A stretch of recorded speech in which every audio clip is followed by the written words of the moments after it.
Chapitre 9. La monte des pharisiens. Ces pharisiens, qui formaient le parti politique le plus nombreux de la petite province romaine de Judée, comprenaient la secte interne dominante, auparavant représentée par les prêtres lévites.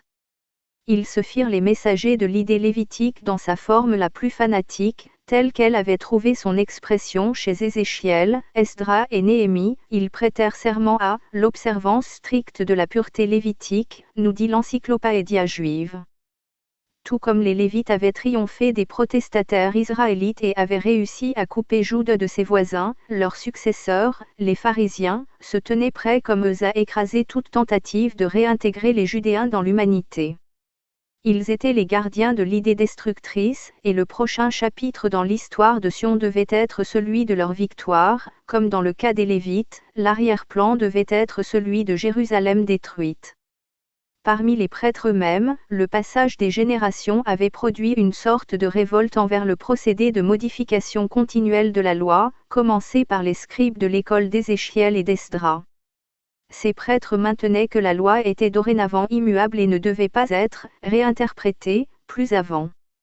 À ce défi, qui porte atteinte au fondement même du nationalisme judaïste, les pharisiens, en ennemis mortels, opposèrent leur réponse. Ils étaient les gardiens des traditions et de cette loi orale directement transmise par Dieu à Moïse, qui ne devait jamais être mise par écrit mais qui régissait tout le reste de la loi.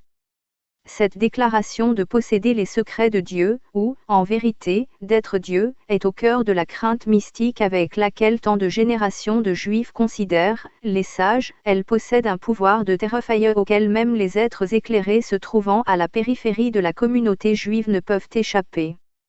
Néanmoins, l'élan instinctif de se libérer de cette servitude a de tout temps produit un parti modéré dans le judaïsme, et à cette époque-là, c'était celui des Sadducéens, qui représentait la majeure partie des prêtres et militaient pour maintenir la paix de la ville et éviter les conflits violents avec les chefs suprêmes romains.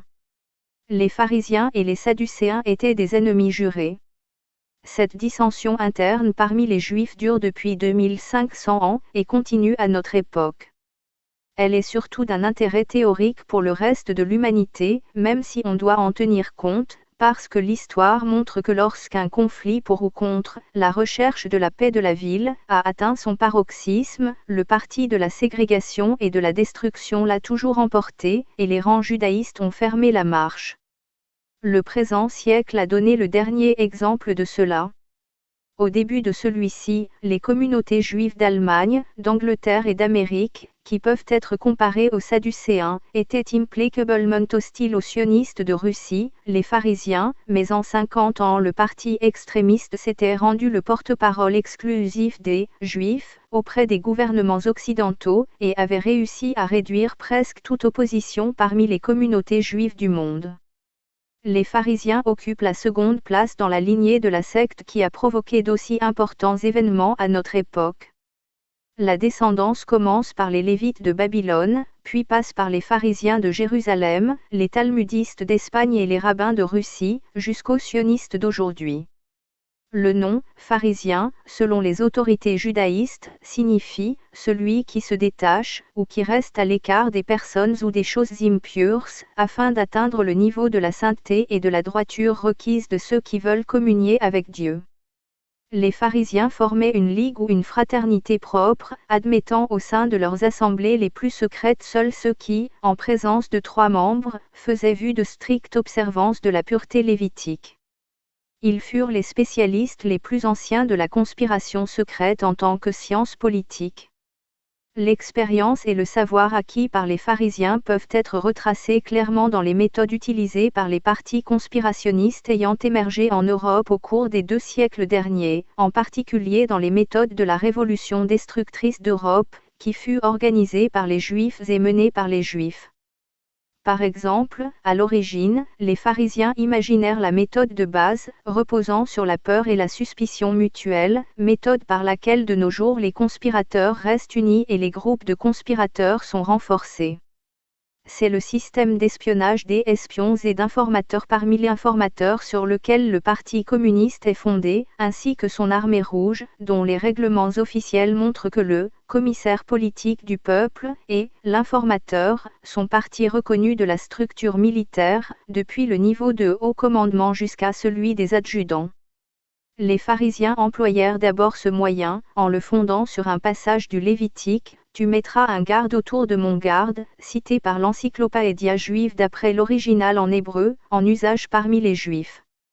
On ne peut guère comprendre la nature de la machine révolutionnaire qui fut mise en place en Europe au XXe siècle si l'on ne prend pas en compte le savoir et l'instruction talmudique, dont la plupart des organisateurs et chefs ont hérité, et les pharisiens furent les premiers talmudistes. Ils se réclamaient de l'autorité divine pour toute décision de leurs scribes, même en cas d'erreur, et ceci est un concept souverain du Talmud. L'idée messianique, qui devait avoir d'importantes conséquences au cours des siècles, émergea d'abord sous la domination des pharisiens. Cette idée était inconnue des anciens prophètes israélites, ils n'avaient jamais admis la notion d'une race supérieure exclusive, et donc n'avaient pu être au courant du concept consécutif qui en découlerait, celui d'un visiteur qui viendrait en personne installer sur terre le royaume suprême de cette race supérieure exclusive. La nature de cet événement messianique est claire, pour les autorités judaïstes. L'encyclopédia juive dit que la conception qu'en avaient les pharisiens était que la royauté de Dieu serait universellement reconnue dans le futur. La royauté de Dieu excluait toutes les autres. Comme Jéhovah, d'après la Torah ancienne, ne connaissait que les Juifs, cela signifiait que le monde appartiendrait aux Juifs.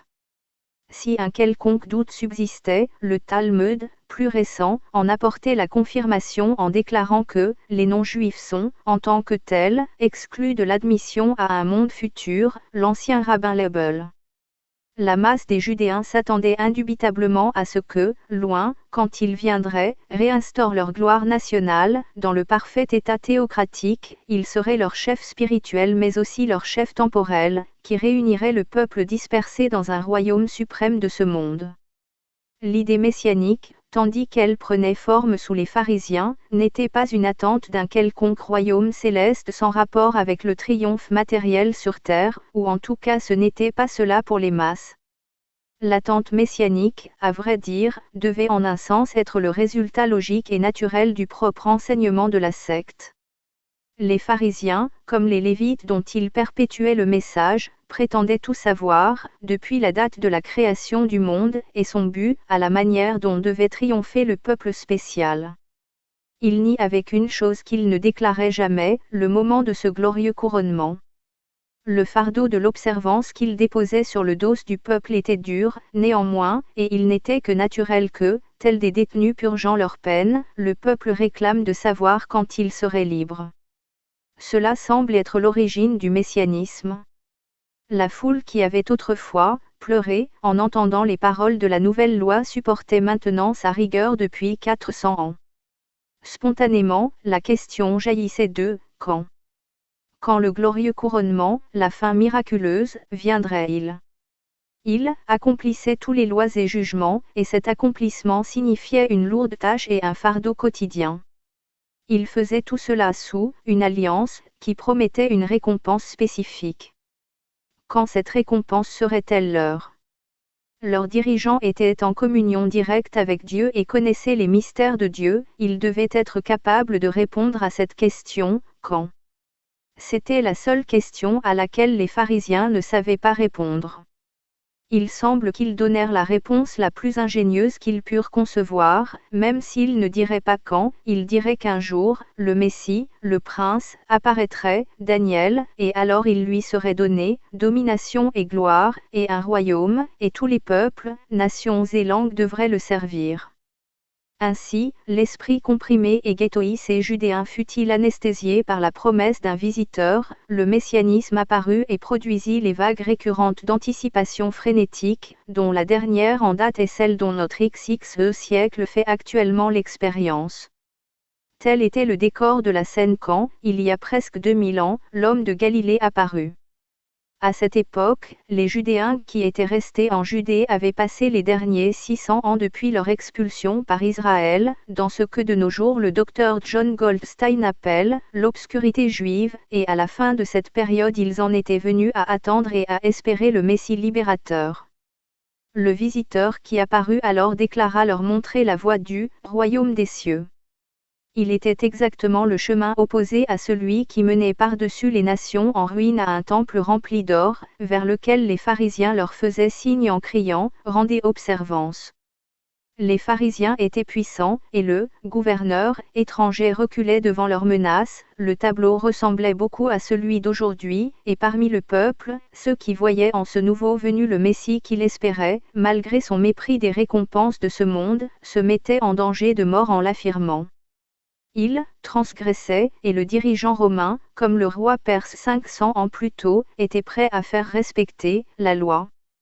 De toute évidence, beaucoup parmi ces gens n'étaient que trop prêts à écouter, si on le leur permettait, quiconque pourrait leur montrer la voie hors de leur obscurité, pour entrer dans la lumière et la communauté de l'humanité. Cependant, la victoire était avec les pharisiens, comme avec les lévites de jadis, si bien qu'encore une fois, beaucoup parmi ces gens eurent des raisons de pleurer, et la force catalytique fut préservée intacte.